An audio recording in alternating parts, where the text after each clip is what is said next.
Order! Order! You are an incorrigible delinquent at times. Behave yourself, man! Well, we can go now live to Westminster, where the Labour leader, Jeremy Corbyn, is making a statement about the National Health Service. About breaking open our NHS to US corporations and thus driving up the cost of medicines. You'd have seen Boris Johnson lose his cool, very angrily react by saying that it's an absolute invention, it's completely untrue. He told the country there was no circumstances whatsoever in which his government or any Conservative government would put the NHS on the table in any trade negotiations. What I have here is something I can reveal to you.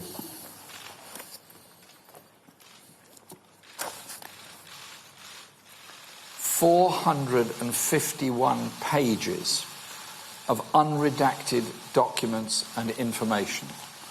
All of it here.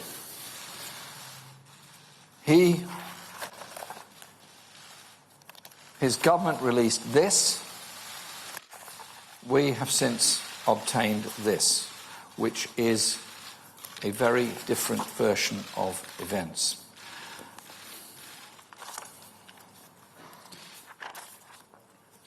Perhaps he'd like to explain why these documents confirm the US is demanding the NHS is on the table in the trade talks.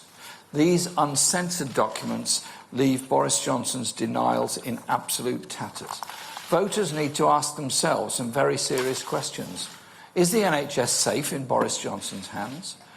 We've now got evidence that under Boris Johnson, the NHS is on the table and will be up for sale. He tried to cover it up in his secret agenda, but today it's been exposed.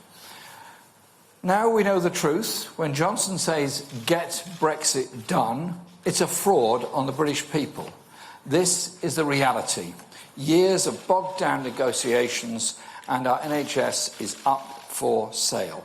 This election is now a fight for the survival of our National Health Service as a public service free for all at the point of need. So for the want of any doubt, let me give this reassurance. Labour will never, ever treat our NHS as a bargaining chip in trade talks with anybody. We will never let Donald Trump get his hands on our NHS, because our NHS is not for sale. These reports cover 6 rounds of talks running from July 2017 until just a few months ago. The meetings took place in both Washington, D.C. and London. The 6 rounds should be taken as one ongoing negotiation. We're talking here about secret talks for a deal with Donald Trump after Brexit, a deal that will shape our country's future. These reports pull back on the curtain of the secrecy that's been plotted for all of us behind closed doors by this Conservative government. This is what they don't want you to know. So let me take you through some of the points that are in these reports. Let me begin with medicine pricing. Medicine pricing is obviously very important. Labour and experts said the big US corporations want to force up the price of our NHS pays for drugs as part of this toxic deal being negotiated with Trump. The Conservatives said this was nonsense. The documents show that we were right. In fact, negotiations have advanced even further than we feared they had. The US and the UK have already finished initial discussion on lengthening patents for medicines. Longer patents can mean only one thing: more expensive drugs. Lives will be put at risk as a result of this. Many out-of-patent medicines available cheaply here are vastly more expensive under patent law in the United States. The drug Humira for Crohn's disease and rheumatoid arthritis costs our National Health Service £1,409 a packet. In the United States, the same packet costs £8,115. Get the difference. 1,409 in our NHS, 8,115 in the USA. One of the reasons for US drug prices being on average 250% higher than those here is a patent regime rigged for the big pharmaceutical companies. Dr. Andrew Hill has warned the NHS could have to hand over £500 million a week more for medicines following a toxic Trump deal. If you look at the readout of the second meeting on page 51, UK officials report that patent issues, quotes, around, quotes, NHS access to generic drugs will be a key consideration in talks. US officials have pushed hard, the report says, for longer patents for US drug companies. You can also see on page 132 of the report of the fourth meeting where drug patents are being discussed, that officials are ready to, quote, exchange text, which is trade negotiator speak for it being at a very advanced stage. And they say they're ready to, I quote, really take significant further steps. Let's be frank, the US is not going to negotiate to sell its own medicines for less. President Trump himself never tires of complaining about what he calls the unreasonably low prices other countries pay for medicines. The White House even has a web page attacking so-called foreign freeloading. That's what they're accusing our National Health Service of. Big Pharma has ripped off and imperiled the health of the American people for years. Now, these secret reports show they're looking to do the same to us if the Conservatives are elected on December the 12th. Labour has been warning that the NHS services will also be on the table in trade talks for a sellout deal with Trump. After all, that's exactly what Trump said when he visited this country in June. He said, and I quote, "When you're dealing in trade, everything is on the table, NHS or anything else." The Tories have denied it, but the documents show that, on this occasion, Trump was right, and so were we. The new breed of trade deals are not only or even mainly about tariffs on goods at the border. They're also about services, including our health service. And these documents make clear that for the US, to quote page 41 of the third meeting report, and I quote again, everything is included unless something is specifically excluded. They want, I quote, total market access as the baseline assumption of the trade negotiations. Total market access. But surely you can't believe that British officials would demand the NHS be excluded? Apparently not. In fact, on behalf of the Conservative government, officials reassured their counterparts that the US should expect the UK to be a liberalising influence, and that together they could fly the good flag for services liberalisation. That's a green light for breaking open Britain's public services so corporations can profit from them. So now we know, direct from the secret reports, that they never wanted you to see. The US is demanding that our NHS is on the table in negotiations for a toxic deal. It's already been talked about in secret. That could lead to runaway privatisation of our health service. Mega corporations see Johnson's alliance with Trump as a chance to make billions from the illness and sickness of people in this country. And if the Conservatives have their way, and this deal goes forward, the changes I've revealed will be almost irreversible. Officials have discussed a system that gives corporations the power to sue our country. This is not only a plot against our NHS, it's a plot against the whole country. These sellout negotiations with Trump cover everything from food safety to gender discrimination rules to workers' rights. I'll leave it to you journalists as experts to comb through these secret reports and expose the biggest threats. But let me give you a few pointers. How about chlorine-washed chicken on our dinner tables? Have a look at the second meeting on page 42 and 3, where the US even agrees to share its public lines to help our government with its media narratives. You might want to look at how Trump's America absolutely refuses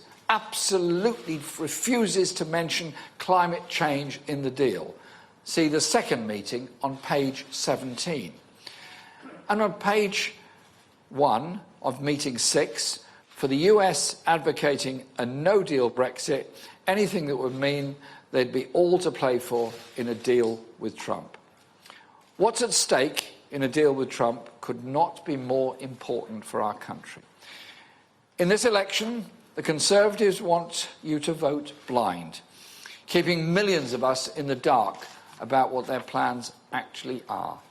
But these reports, first obtained in censored form by campaigners in this room, shine a light on this plot. So it seems to me that it's now to Boris Johnson to explain how all of this is an absolute invention. You heard his words on the video we just showed.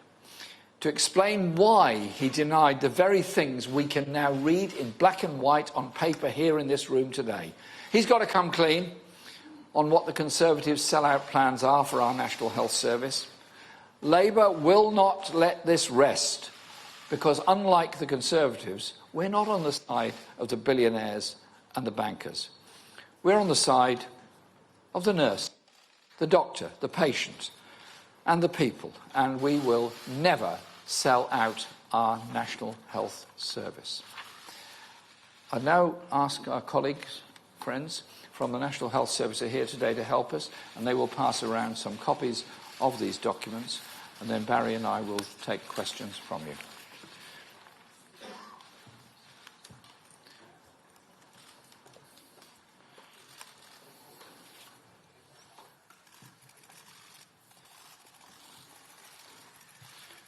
Handheld mic. Oh, yeah. Where is it now? Handheld mic. Can we lower the rostrum a bit? Yeah.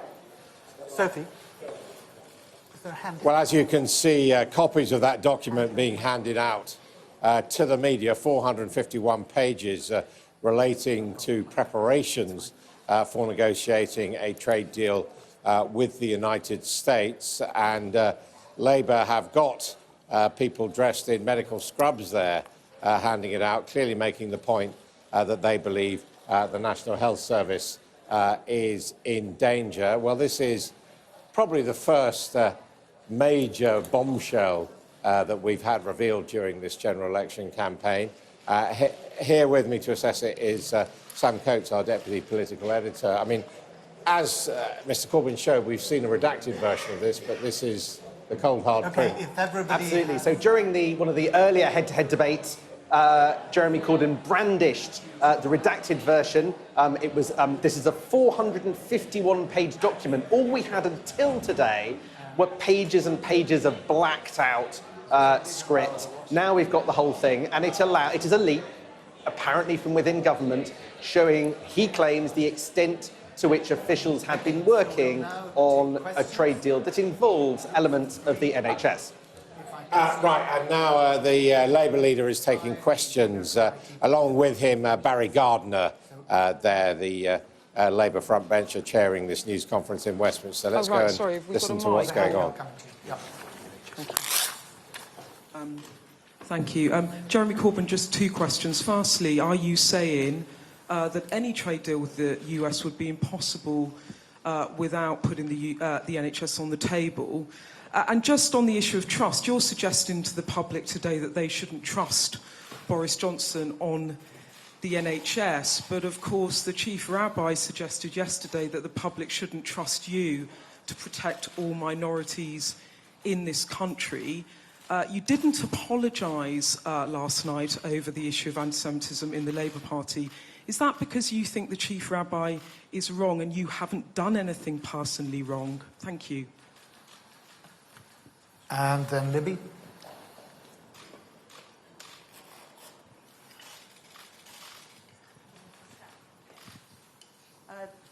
Corbyn, you say that you're on the side of the people. Does that include Jewish people? And do you want to take this opportunity to apologise for anti-Semitic incidents in the Labour Party that have happened on your watch?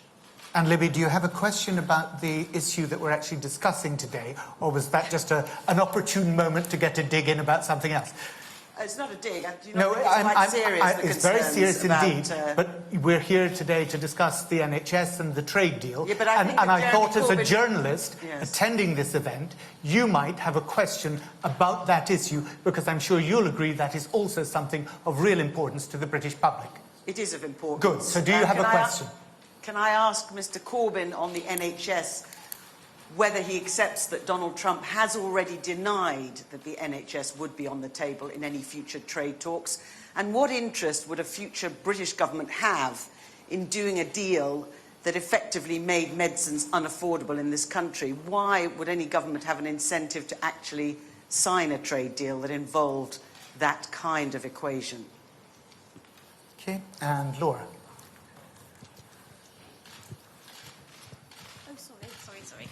Thank you very much, Mr. Gardner. It's no secret that American companies want access to the UK drugs market. But in these piles and piles of documents, do you have evidence that UK ministers agreed that the health service should be part of trade talks? Because the two are different things. And just on a brief point, again, Mr. Corbyn, you were given the opportunity last night several times to apologise to the Jewish community. One of your shadow ministers, Nia Griffiths, has said that the Labour Party should apologise to the Jewish community. Have you changed your mind this morning about saying that? Okay. Jeremy. Thank you for your questions. I made it very clear anti-Semitism is completely wrong within our society. Our party did make it clear when I was elected leader and after that anti-Semitism was unacceptable in any form in our party or our society, and did indeed offer its sympathies and apologies to those that had suffered, and the party set up a process in which I proposed that be a strong process, and I proposed an even stronger process at the National Executive in July, which was agreed by the party conference and was therefore is now part of our rules, and people who commit any acts of anti-Semitism are rapidly dealt with in the party. It affects 0.001% of the party membership, and we are saying one is one too many. And I acknowledge what the Chief Rabbi said yesterday. I would also point out that very large numbers of other people in the Jewish community have made it very clear that they do support Labour, that they do recognise my absolute commitment that every community in our country will be safe under a Labour government, and that we will work with every community in this country to ensure their safety, protection of synagogues, mosques and temples, schools, cemeteries, and anything else that affects the life of a particular community. We've made that abundantly clear, and I will continue to make that clear, because we have to be one society. We have to work together to defeat the rise of the far right and the scourge of racism within our society. And that is exactly why we published our Race and Faith Manifesto yesterday, which made that very clear in relation to all communities. Abuse of a Jewish family on a train is vile and wrong. Abuse of a Muslim woman walking down the street is vile and wrong. None of it is acceptable, and none of it will ever be acceptable, either within our party, by our party, or by a government that I would be proud to lead, that would be the most anti-racist government you've ever seen, because that is what I've spent my whole life doing, fighting against racism. And I will die fighting against racism in any form. It's a poison and a scourge. The other points have been raised. Barry will answer some of them on the National Health Service. If you want to know whether ministers were involved in these talks or not, then they sanctioned the talks. They're obviously fully aware of the talks, and they're the ones that were declining to make the documents published and public in the first place. Indeed, they led the talks from the start. And we know that George Hollingbury has been involved in those talks as a government minister. So, yes. Look, in effect, there are four ways in which a trade deal can... most of the questions revolved around the same issue, so let me try and deal with it. there are 4 ways in which a trade deal can undermine our NHS. By the way in which disputes are settled, by what is included or excluded, which is sometimes called the negative list system, by the patenting regime that is adopted, and that's the importance of more money from those patented drugs without the use of generics. And the 4th way is indirectly through the data regime, which we in the NHS have the best data in the world. It's been collected the longest, and it's the most comprehensive. And so big pharmaceutical companies want to get that data in order to be able to produce more drugs that they can then patent and sell back to us. And the control of that data regime is incredibly important as well. So all of these things are the ways in which a trade negotiation, a free trade agreement, can impact on our health services in this country. Did you want to specifically take... Yeah, okay, let me go to... Well, if I can take the further band of 3, I've got Paul Wall, then Toby Baxter from Channel 4, and then Pippa Crerar from the Mirror. Paul Wall, is this working? Mr Corbyn, given what you've outlined today, are you also suggesting that a Labour government would legislate to stop any of these trade practices happening? Would you legislate to protect data in the NHS? Would you legislate to make sure, for example, that there is no power to sue the NHS and that there is no power to engage in services liberalisation? And a second one, can I just ask, you've always said that this election is not about you, but do you agree with Lord Kerslake then that he was right to suggest that your leadership would actually be part of a conversation with Liberal Democrats and the SNP in the event of any hung parliament? Okay, and then Toby.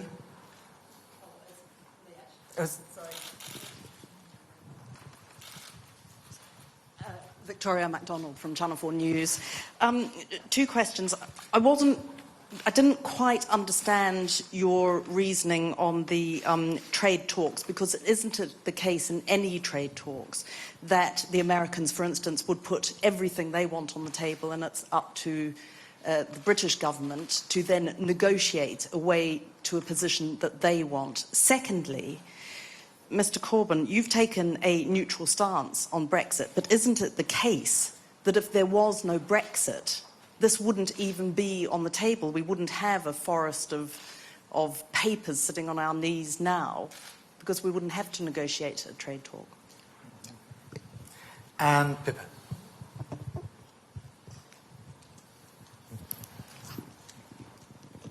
Thank you. Pippa Crerar from the Daily Mirror.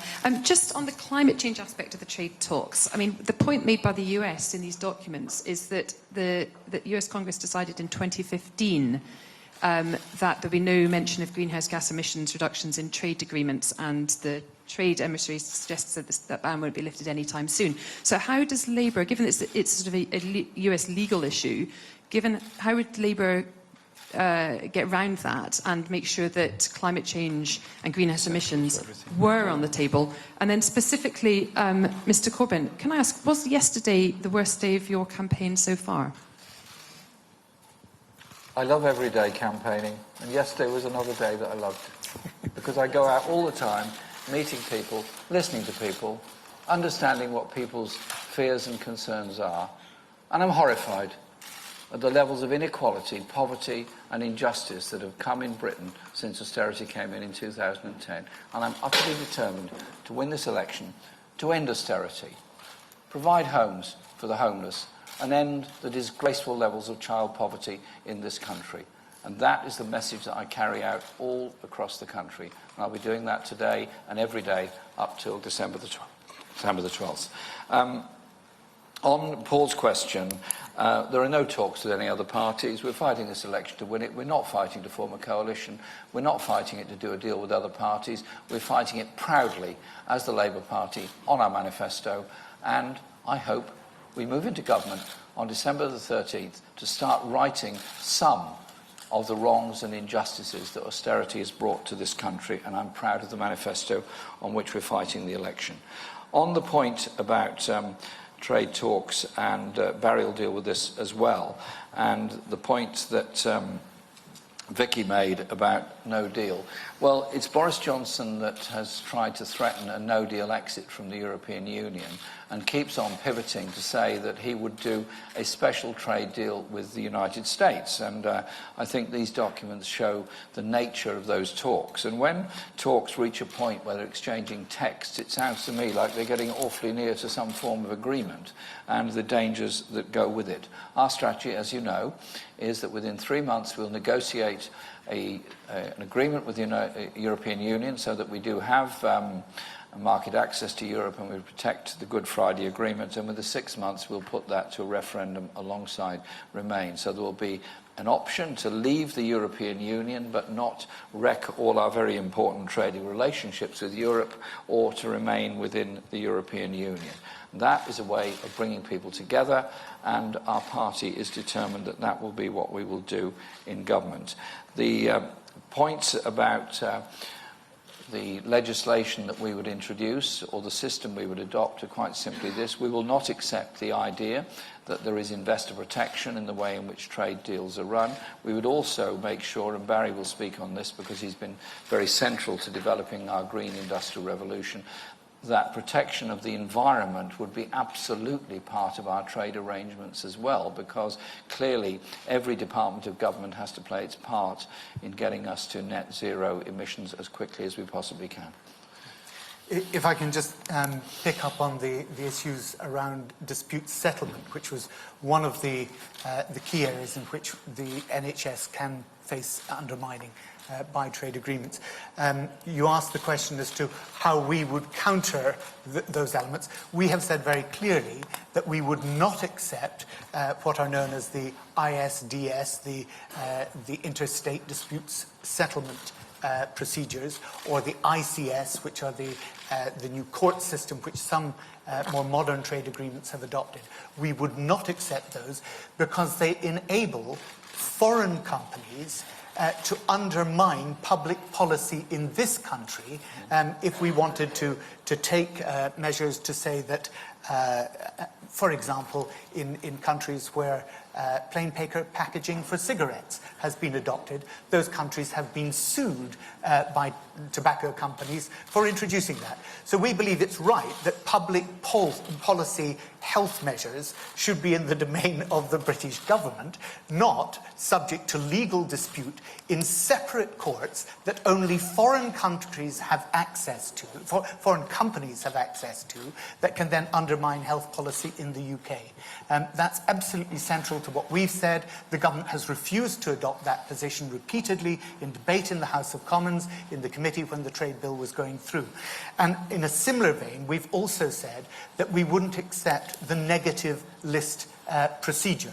And again, that's important because on a negative list, effectively what you're saying is everything is open to competition.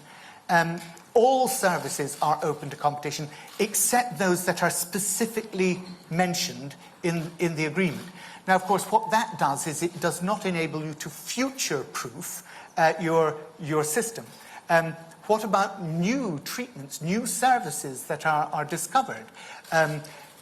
Constantly happening in medicine, they would be open to competition straight away, instead of being able to be directly provided by the NHS. So these are the ways in which we have adopted a very clear position. We will not allow the dispute settlement processes. We will not allow the negative list system. And the interesting thing is many other countries are now moving towards that position in trade agreements. If you look at New Zealand, for example, they've already done that with regard to ISDS procedures and said that they would not accept. In fact, they've pulled out of some sections of trade agreements where that's occurred. So that I think answers the questions that you put. Could I add to that please. on generic medicines? We announced at our party conference a policy of extending the provision of generic medicines within the NHS, particularly where the patents have been obtained by a pharmaceutical company, but there's been a very big public contribution towards the research costs of those medicines. Now, I recognise research in medicines is expensive, but we also recognise that the patents go on for a very long time, and these documents indicate why that is, in order to actually falsely keep medicine prices up. And so we will also be rolling out during the term of the Labour government a manufacturing facility for the NHS to manufacture its own generic medicines, which again would make the medicine supply cheaper. Many people who use the NHS, I'm sure everyone in this room uses the NHS, are completely unaware of the prices the NHS pays for medicines, because the NHS is quite rightly free at the point of need. And we're just pointing out that our strategy and our policy will reduce medicine costs in the NHS. Everything in these documents that I've revealed to you this morning indicates that a trade deal with the United States would actually increase the length of patent time and increase the prices that our NHS has to pay for medicines in this country. Yeah, absolutely. And of course, the other aspect of that is that when these documents talk about full access, what that also means is that NICE, the National Institute for Clinical Excellence, is precisely what they want to undermine. It's that capacity to control what NICE is able to do, and to make sure that our medicines are cost effective. They don't want that, and when they talk about full access, that's what they're referring to. Often in trade language, it's very covert what is being said, because they dress it up in convoluted ways, and you have to actually understand what these phrases mean. Full access means no NICE. I've now you prefer Barry Gardiner negotiating on behalf of this country than Boris Johnson? Just saying. Could I get Harry York from The Telegraph, then Kylie McClellan from Reuters, and Jim Pickard from the FT? So, Harry, first of all. Thank you. Barry, I just wanted to get some clarity from you. You were asked several times if you had firm evidence that ministers had effectively said that the NHS is up for sale. Could we just have some clarity on that, yes or no? Kylie? Kylie McClellan from Reuters. You've talked about the NHS not being up for sale under a Labour government, but would you also look to reverse any existing privatisations, and would there be any kind of legal or cost implications involved in that? Thank you. And Jim. Mr. Corbyn, it was clear from last night's interview that the promise not to raise taxes on people earning less than £80,000 isn't quite true. Are you going to advise colleagues to stop saying that there won't be any tax rises for people earning less than £80,000? Do you want to do those two, and I'll take... Yeah, sure. The Grey Book that we produced is very clear. There will be no tax or national insurance increases for anyone earning less than £80,000 a year. Our tax increases will be in corporation tax and will be for those at the highest end of the income bracket in this country. We will raise corporation tax to no higher than 26%, which is what it was, which is lower than it was in 2010, and in fact is less than many other industrial countries.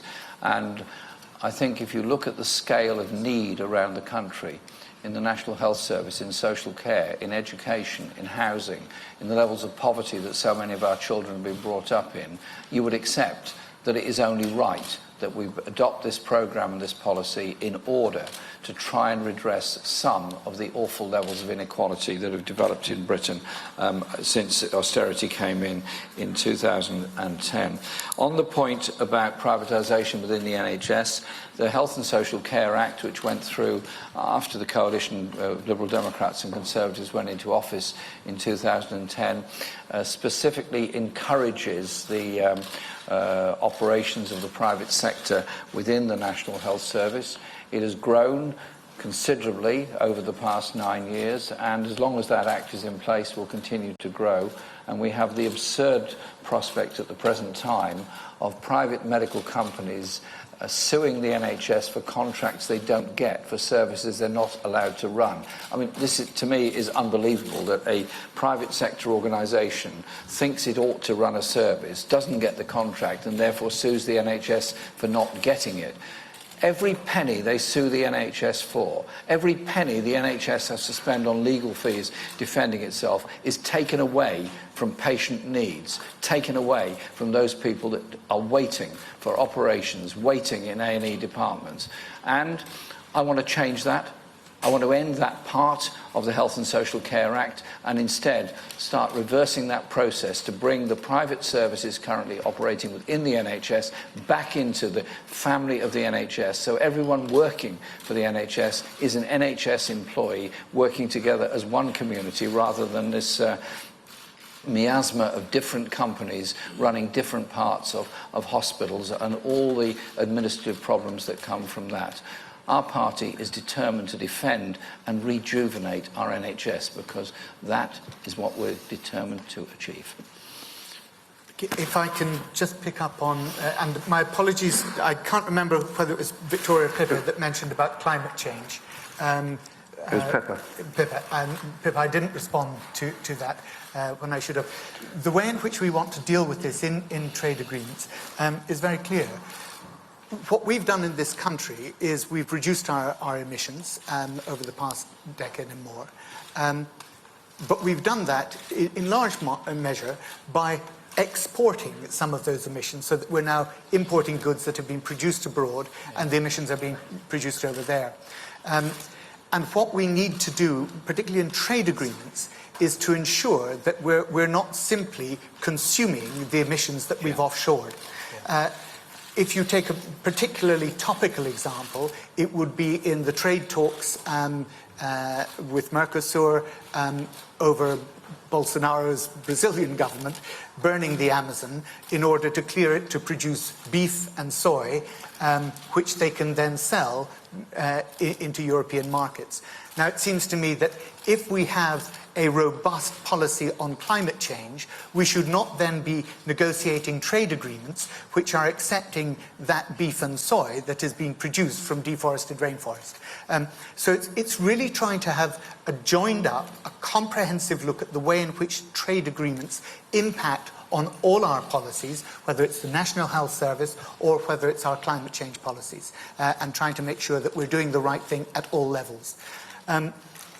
Harry, you asked for firm evidence about ministerial involvement and whether... Jeremy Corbyn and Labour's trade spokesman Barry Gardiner there following a news conference where they revealed 451 pages of documents relating to trade negotiations with the United States, concentrating on the NHS, and the Labour press office have confirmed that the people handing out the document wearing medical scrubs are indeed employees of the National Health Service. Well, with me is our Deputy Political Editor, Sam Coates. We're here to cover the launch of the SNP manifesto. But, Sam, you've been looking through what Labour has revealed and given to the press now. Over what time period and what does it show?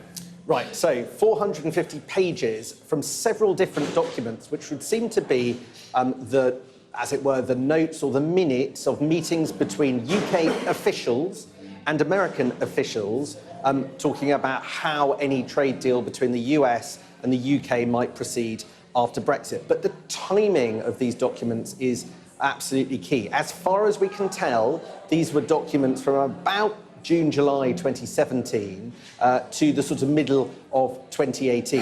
Why is that period of time important? Well, Boris Johnson wasn't Prime Minister then. That's a pretty key part of it. Of course, we didn't even really have an agreed Brexit deal at that point. This is ahead of the Chequers Agreement and the withdrawal agreement by Theresa May that ultimately failed to get through at the start of this year. And this was at the time when Liam Fox was the International Development Secretary. And these are all officials, primarily from the Department for International Trade, when Liam Fox was the Secretary of State in that department. So one, I suspect, line of defence from the government is that these are a little bit historic. These don't relate to Boris Johnson. That said, what are the key points that it revealed about items up for discussion? So we're going to have to go through the fine detail of the wording. There is already dispute from the Tories that the document says what Jeremy Corbyn says it says. We're going to be going through that in the minutes and hours to come. The Labour charge seems to centre on things like drug pricing, the extent to which the US is able to change the way that we do drug pricing.